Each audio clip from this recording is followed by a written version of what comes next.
वृद्धावस्था के कारण उसका रूप बिगड़ गया, बुद्धि कमजोर हो गई, शरीर रोगी हो गया, अग्नि मंद पड़ गई, पुरुषार्थ और भोजन दोनों कम हो गए, बस घोर चिंता। अब पता ही नहीं चल रहा, सोच निकल गई,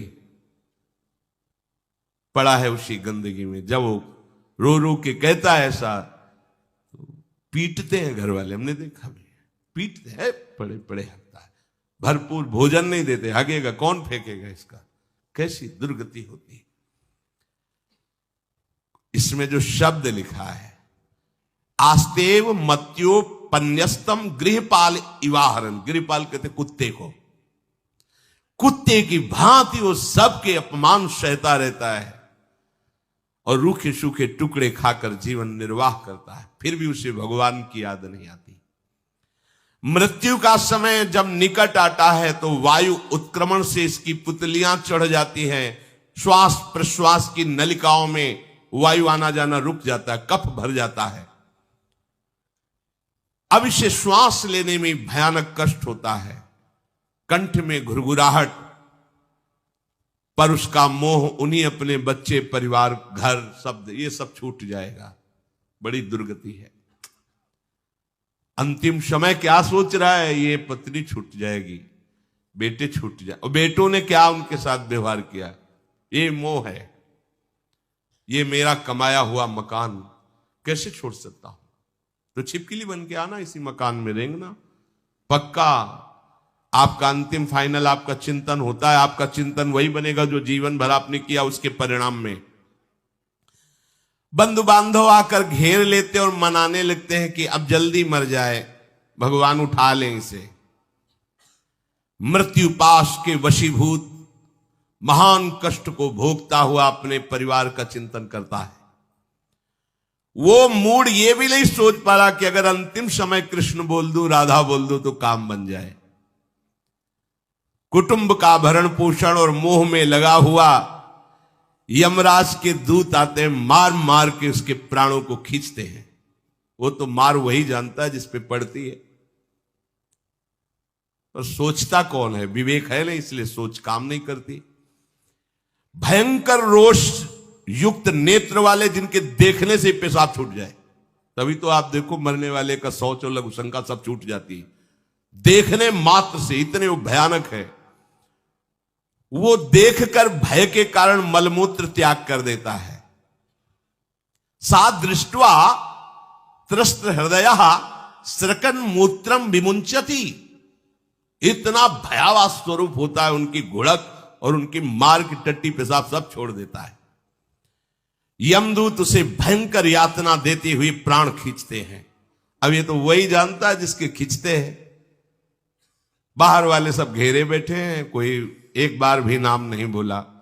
अगर एक बार बोल देता राधा तो भाग जाते यमदूत और वो बच जाता। पर यह सौभाग्य तो जिसने जीवन में धर्म किया है, कहीं ना कहीं भगवद आश्रय लिया, उसको ये मिलता है। जैसे कोई घोर अपराधी को सिपाही बांधकर ले जाते हैं, उसी प्रकार रस्सी में बांधकर बलात् उसको यमलोक की लंबी यात्रा कराती है। रास्ते में पिटाई, घुड़कियां, उसे प्यास लगती, पानी नहीं दिया जाता, तपती हुई भूमि पर चलाया जाता है, कुत्ते नोचते हैं, व्याकुल हो उठता है, भूख प्यास उसे बेचैन कर दी। पर यहां किसी की भूख नहीं मिटाई तो तुम्हें रास्ते में भोजन नहीं मिलेगा। यहां कभी किसी को पानी नहीं पिलाया तो एक बूंद पानी नहीं मिलेगा तुम्हें। ये कर्म भूमि है। दावानल जैसी दहकती हुई भूमि पर उसे चलाया जाता है। तप्त बालुका में मार्ग में जब एक पग भी आगे बढ़ने की सामर्थ्य नहीं होती, मूर्छा जाती है, मार मार के उसे चेतना में लाते हैं यमदूत, फिर घसीटते हैं। महान दुख में अंधेरे मार्ग से अत्यंत क्रूर यमदूत उसे यमपुरी को ले जाते हैं। कितना मार्ग? 99,000 योजन मृत्यु लोक से। यह ऐसे नहीं कि कोई गप लिखी हुई है, नहीं नहीं। अब जैसे तिहाड़ जेल है, अब जानते ही नहीं तो क्या जानोगे, कहां तिहाड़ जेल, जाओ देखो जाके। आजीवन कारावास, कैसे बड़े कठोर कठोर, जैसा अपराधी वैसा दंड विधान। तो यहां थोड़ी दया है क्योंकि हृदय है, वहां हृदय नहीं है, वहां हृदयहीन शासक तुम्हारे पीछे लगाए जाएंगे। हृदय ही नहीं है, बस एक एक कर्म का हिसाब। जो हमने पढ़ा था पहली बार तो होश उड़ गए थे। जो यहां दूसरे का मांस खाते हैं ना, कोलू में पेरे जाते हैं। कोलू जैसे गन्ना नहीं पेरा जाता, लगा दिया कोलू में पेरे जा रहे। मरना है नहीं, सोचो कितना कष्ट। फिर इसके बाद समसी से मांस नोच कर उसे खवाया जाता। होश में हो जाओ। 99,000 योजन का मृत्यु लोक से यमलोक का मार्ग है, लिखा हो 99,000 योजनानाम सहस्राणी नवतिम नवचाध्वनः त्रिभिर्मुहूर्तैर्द्वाभ्याम वा नीतः प्राप्नोति यातनः। एक योजन का मतलब 4 कोश, 99,000 योजन। इतने लंबे मार्ग को 2 या 3 मुहूर्त में तय करना, दौड़ा के 2 या 3 मुहूर्त, बहुत कम समय। फिर वहां पहले से तय, इसको इस नरक में डालो, इसको इस नरक में। वहां इतना समय, थोड़ी भीड़ लगी है। जैसे अपने एक फोड़ा हुआ तो अपने इतने कष्ट समझते, अस्पताल जाओ देखो चीख लगी, किसी पैर टूटा, किसी कुछ, ऐसे वहां सब हिसाब हो रहा है। उसको धड़कती हुई लकड़ियों में जलाया जाता है, कहीं दूसरों के द्वारा काट काट कर उसको उसका ही मांस खिलाया जाता है। यमपुरी के कुत्तों के भयानक दांत होते हैं, जिंदा, अब मरना है नहीं, वहां भयानक गिद्धों के द्वारा आते खींची जाती है। यहां सांप बिच्छू डांस जिसको मारा है, वहां भयंकर रूप रखकर उसका खून पीते हैं। हिसाब है बहुत होश में। यहां तुम किसी के शरीर को काट दो तो मर जाएगा, वहां ऐसा नहीं होता। वहां बार बार काटा जाएगा, मरोगे नहीं, पीड़ा वैसे ही होगी। बड़े भयानक कष्टों को भोगता है। तामिस्त अंध तामिस्त रौरव आदि नरकों को भोगता है। हे माता, भगवान कपिल देव जी कहते हैं, जो पुण्य आत्मा लोग होते हैं स्वर्ग आदि में जाकर पुण्य भोगते हैं, लेकिन दोनों को फिर गिरना होता है, क्योंकि वो भगवान का भजन नहीं किए, इसलिए पुण्य भोग कर मृत्यु लोक आते हैं, वो पाप भोग कर नरक से मृत्यु लोक आते हैं। माता जब उनके भोग संपन्न होते हैं नरक आदि के, अब वो जन्म लेते हैं फिर यहां। ध्यान से सुनना, जब जीव को मनुष्य शरीर में जन्म लेना होता है तो प्रकृति में वर्षा के साथ आता है। प्रकृति में वर्षा के साथ आया, और फसल में मूली गाजर गेहूं अन्न, इनमें वो जीव प्रवेश करता है और उसे माता पिता दोनों पाते हैं। तो सप्तम धातु वीर के रूप में परिणित होता है जीव। वो वीर कण के रूप में माता के उदर में जब प्रवेश करता है तो एक रात्रि में मां का और पिता का, दोनों का वो जो वीर मिलता है, उस रज और वीर के मिलने से एक कलल सा बनता है। 5 रात्रि व्यतीत होने के बाद एक बुदबुदा सा बनता है। 10 रात्रि व्यतीत होने के बाद एक बेर की सी आकृति होती है। फिर उसके बाद उसमें धीरे धीरे मांसपेशियां बढ़ने लगती हैं।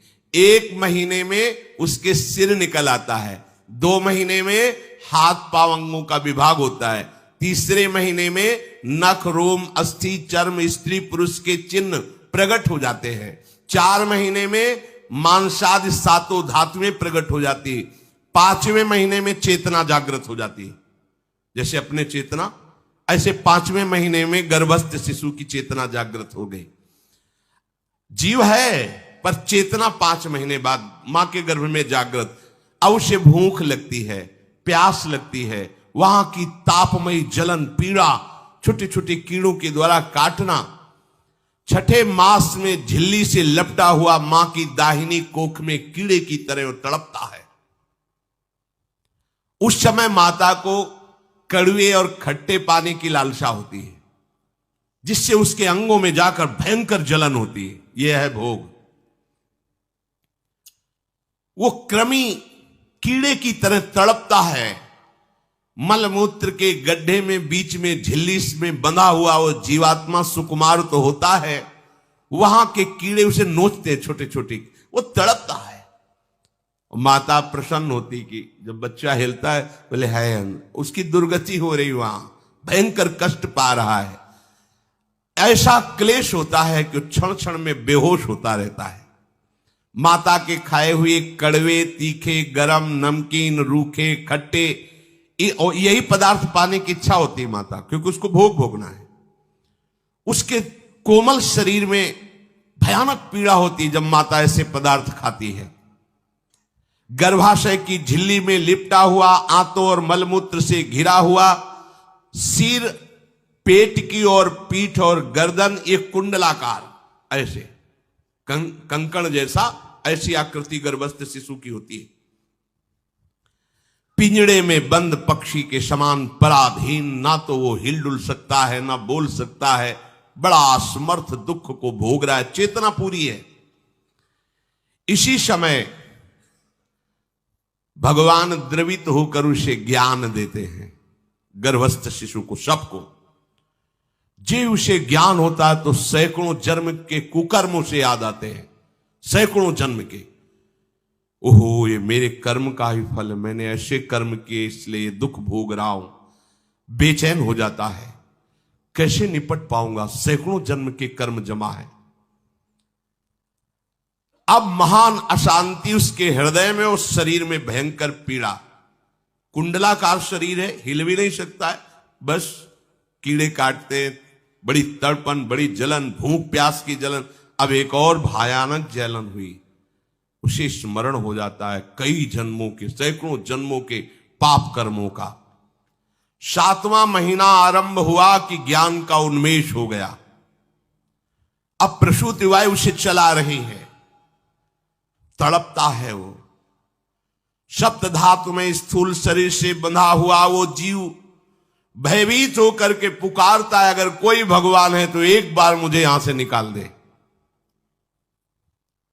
वो विनय करता है भगवान से,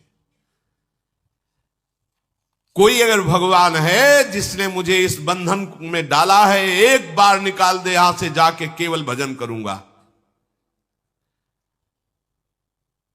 जीव कहता, जंतुरुवाच तस्योपशन्नमवितुम जगदिच्छयात् नाना तनोर्भुवि चलच्चरणारविंदम सोहम ब्रजामि शरणम रकुतो भयम में येने दृशी गतिरदर्श सतोनुरूपा। हे प्रभु, मैं बड़ा अधम हूं। ये ज्ञान भगवान की तरफ से गर्भस्थ शिशु को होता है। देखो, स्वयं वो इतना कष्ट पा रहा है, फिर जब आप गर्भ हत्या करते हैं तो आपका पाप कितना बड़ा होगा, सोचो। सब माताओं से विनय है, संयम से रहो, सावधान रहो। ये हत्या ऐसी नहीं कि तुम्हारे दान पुण्य से क्षमा हो जाएगी। ये जो भ्रूण हत्या है, गर्भ हत्या है, बहुत बड़ा पाप है। आप लोग अज्ञान के कारण इसको ध्यान नहीं देते, इसे खिलवाड़ समझते हो। कितना ज्ञान है। बेटी ही मां है, बेटी ही बहन है, बेटी ही पत्नी बनती है, बेटी ही किसी के जीवन को धारण करने वाली बनती है। और आपने गर्भ में देख लिया बेटी है, तुम स्वयं मां होकर उसका साथ दे रहे हो, उसका नष्ट करने के लिए। हमारी तो बात ही समझ में नहीं आती, क्या बुद्धि भ्रष्ट हो गई। अगर पुरुष का इतना महत्व है तो बेटियां ना हो तो तुम्हारी कौन सी गति होगी, सोचो जरा। जीना मुश्किल हो जाएगा तुम्हारा। तुम पुरुष किस काम के रह जाओगे। तुम्हारा अर्धांग काट दिया जाए तो तुम कैसे होगे। ये स्त्री स्वरूप अर्धांग है। जिस घर में मां बहन नहीं है, स्त्री स्वरूप नहीं, श्मशान जैसा वो होता है। ध्यान दीजिए, ये बहुत बड़ी गलती है जो अपनी बेटियों की हत्या करते हैं।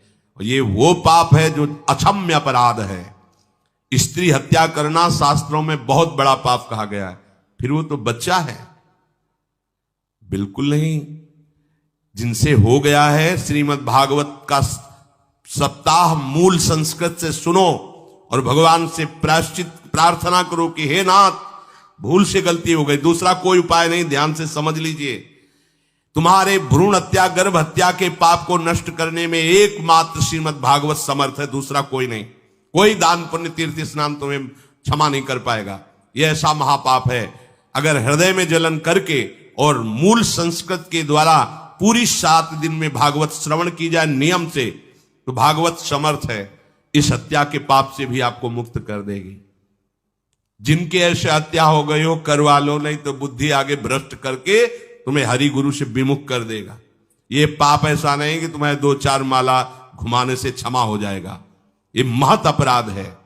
सबकी समझ में नहीं आता, समझ जाओ, नहीं तो आप जहां भी हो वहीं से भ्रष्ट कर देगा। ये अपराध नष्ट नहीं होगा, श्रीमद् भागवत की कृपा से नष्ट हो जाएगा। यह हमें बहुत विश्वास है। श्रीमद् भागवत सप्ताहिकी यह है ही महामहिम। प्रेत योनि को प्राप्त धुंधकारी को सीधे भगवत पार्षद स्वरूप देकर परम पद में आरूढ़ कर दिया। केवल 7 दिन की मूल संस्कृत एक भी श्लोक नहीं छूटना चाहिए। अगर सप्ताहिकी का पारायण हो तो इस भ्रूण हत्या, गर्भ हत्या से भी निवृत्ति मिल जाए। अब वो जीव भगवान को पुकारता है, मैं बड़ा नीच अधम हूं। आहा, भगवान आपने जो मुझे गति दिखाई है तो मेरे कर्म के अनुसार ही है, आपका इसमें कोई दोष नहीं।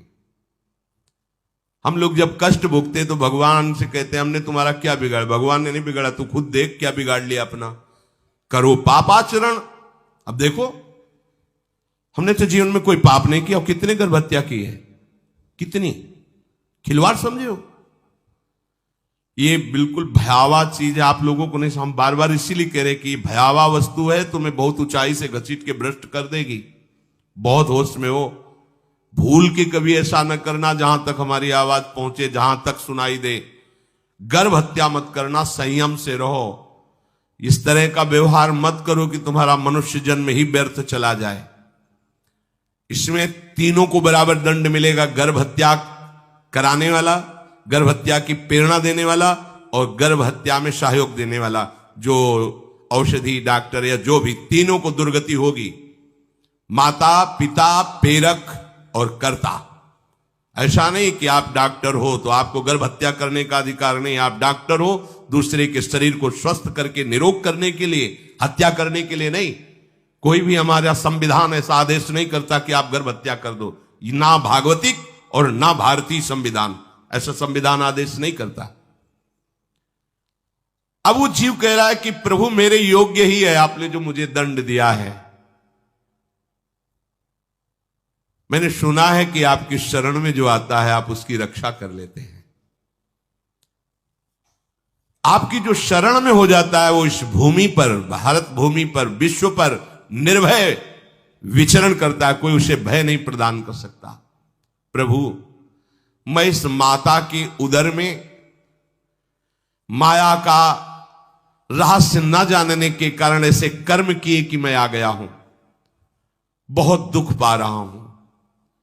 हे निर्विकार अखंड बोध स्वरूप परमात्मा, मैं बार बार नमस्कार करता हूं। प्रभु, मेरे ऊपर कृपा कर दो, एक बार इस गर्भ से निकाल दो। मैं यहां से बाहर जाकर आपका निरंतर भजन करूंगा। ये वादा करके आए हम प्रभु से सब। प्रभु ने करुणा करके हमें चांस दिया है मनुष्य शरीर। प्रभु, मैं बहुत जन्मों से इस समय स्मृति आ रही, देख रहा हूं कर्मों में भटकता रहा आपसे विमुख होकर के। ये जो मुझे अभी ज्ञान हो रहा है केवल आपकी कृपा से तत्कालिक है। तत्कालिक, एक तत्कालिक वैराग्य होता है। जैसे कथा सुनियो, मन में आया कि अब तो भजन ही करना है। ये तत्कालिक है, स्थायी नहीं है। इसे स्थायी बनाओ। प्रभु, आप अंतर्यामी हो, आप सब कुछ जान रहे हो। तीनों तापों की शांति के लिए भक्तजन आपका भजन करते हैं। मैं देहधारी होकर जीव माता के उदर में मलमूत्र से रुधिर की झिल्ली में फंसा हुआ माता की जठराग्नि के ताप से जल रहा हूं। प्रभु, एक एक क्षण में यहां विकल होकर केवल इंतजार कर रहा हूं कि किस समय मुझे यहां से निकाला जाएगा। दीन बंधु, यहां से कब मैं निकलूंगा। स्वामिन, आप बड़े दयालु हो, आप जैसे उदार प्रभु ने मुझ गर्भस्थ शिशु को ये ज्ञान दिया। हे दीनबंधु, आप अपनी कृपा से प्रसन्न हो जाइए। प्रभु एक बार निकाल दीजिए, मैं ऐसा भजन करूंगा कि दोबारा संसार के दुख में नहीं आऊंगा। कपिल भगवान कहते हैं, हे माता, वो गर्भस्थ बालक शिशु भगवान से प्रार्थना करता है, भगवान का आदेश होता है, तत्काल प्रसव वायु धक्का मारती है। जे ही प्रसव वायु धक्का मारती तो उसको ऐसा भयंकर कष्ट होता है, जैसा पीछे लिखा है कि जैसे जिंदा किसी की चमड़ी उतारी जाए, ऐसा मां के गर्भ से निकलते समय उसे कष्ट होता है।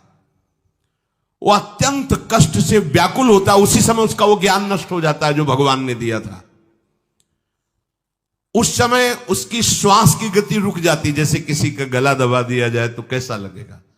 ऐसे ही पूरी की पूरी भागवती की स्मृति नष्ट हो गई। होश आया तब देखा कि वो बाहर पड़ा हुआ है, माता के उस मलमूत्र में सना हुआ बिष्ठे की कीड़े की तरह। गर्भवास में जो दिव्य ज्ञान प्रकट हुआ था भगवान की कृपा से, वो सब नष्ट हो गया। भूमि परत भा ढाबर पानी, तिम जीवे माया लपटानी। चेतन आई तो रोने लगा, वो ज्ञान कहां गया, वो ज्ञानदाता कहां गया। वो कहता कहां कहां, बोले थाली बजाओ, बच्चा हुआ है। और वो तो रो रहा है कि कहां, वो ज्ञान कहां गया जिसके बल से मैं कह रहा था कि बाहर निकाल दो, मैं आपका भजन करूंगा। सब खत्म ज्ञान। जो लोग उसका अभिप्राय नहीं समझते, वो उत्सव मनाते हैं, बालक हुआ है, वो रो रहा है, वो कहां गया ज्ञान, कहां कहां कहां। छोटा बालक यही रोक कहता कहां। अभी जो ज्ञान उत्पन्न हुआ था, जो अभी भगवान का बोध हुआ था, वो कहां गया, कहां गया।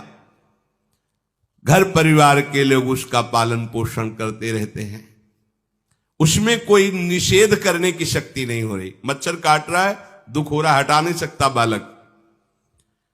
उस जीव को शिशु अवस्था में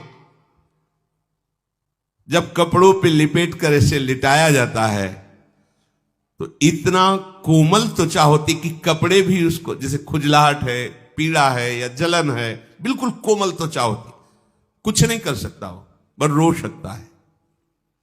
ना खुजलाने की, ना करवट बदलने की, ना उठने की कोई सामर्थ्य नहीं। बड़ा कष्ट पाता है बाल्यावस्था में, क्योंकि त्वचा बड़ी कोमल होती, दास मच्छर आदि जीव उसको काटते हैं। गर्भावस्था का कोई ज्ञान नहीं रहा, सिर्फ रोना ही रोना रह रहा। इस प्रकार उसकी बाल्यावस्था कटी, कौमार अवस्था आई, पौगंड अवस्था, इनमें वो खिलवाड़ में फंस गया। जैसे जैसे बड़ा होता जाता, चेतना, गुनगुना, ये कार, ये प्लास्टिक के ऐसे उनमें मगन है। देखो ना छोटे बच्चों को, अज्ञानवश इसकी ये अवस्था कट गई। बड़े भाग्यशाली ऐसे भी बच्चे हैं जो तुतला के बोलते, उनकी मैया कहती राधा बोलो, राधा। देखो ये सौभाग्य, प्रणाम है उन माताओं को जो अपने बच्चों को भगवान नाम बुलाती हैं कि आप बोलो, श्री हरिवंश बोलो, राधे राधे बोलो। धीरे धीरे उसकी युवा अवस्था पहुंची। इस समय उसके अंदर एक भूत सवार होता है, जवानी का भूत है, ये सबके सवार होता है। अगर मंत्र चल रहा है तो भूत नहीं चढ़ेगा, नाम चल रहा है तो भूत नहीं चढ़ेगा, नहीं तो भूत चढ़ जाता है। ये कुछ भी करवा सकता है भूत, भूत ही तो है ना। वैसे ही पंचभूत लिपट गए, ये ऊपर से जवानी का और भूत सवार हुआ तो जौवन ज्वर के ही नहीं बलकावा। जवानी में कोई भी ऐसा अपराध नहीं जो हो ना जाए। बड़ा भयानक इसमें स्वरूप होता है। इसमें केवल भोग, केवल भोग, एक ही दृष्टि रहती है, भोग भोगना। अज्ञानवश जब भोगों की प्राप्ति में बाधा पड़ती तो भयंकर वो क्रोध करता है, शोकाकुल होकर हिंसा कर बैठता है। जैसी घटनाएं सुनने को मिलती हैं, राक्षसी घटनाएं, ये भूत है जवानी का।